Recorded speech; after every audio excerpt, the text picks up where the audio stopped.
They've changed a lot. First of all, there's so much more fear today. Young adults, adolescents are much more fearful of each other. They have much less camaraderie. Remember that they walk around with a device that allows them to take each other's picture, humiliate each other potentially.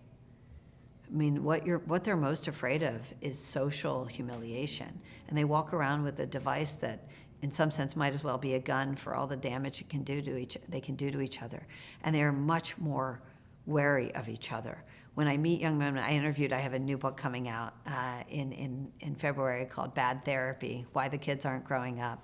And one of the things I learned from the many young men and women in college I interviewed is, if they find a boyfriend, they don't let go or a girlfriend, they don't let go for 4 years. They're afraid of what's out there.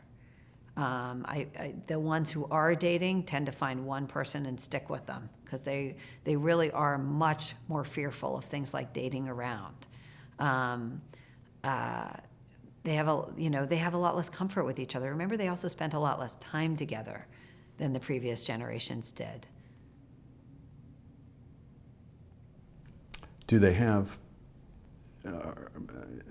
more trouble interacting and talking to each other, yes, and socializing? They're and far things more like socially that? awkward. Jean Twenge has written about this. The psychologist has written about this. She's an expert on this generation, and she has said that they spend up to an hour less per day in person than prior generations. So they are much more awkward with each other. They are much more on their devices, which of course encourages awkwardness. Being outside, getting to know each other, being left alone, it makes you more comfortable. But they've also had hovering parents who've arranged every social interaction they've ever had. Well, that doesn't help them build real friendships. It helps them build staged friendships that mom approves of.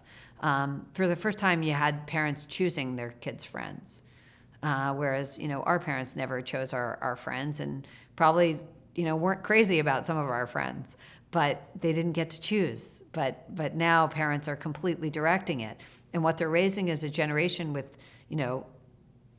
friendships that are far, far more shallow.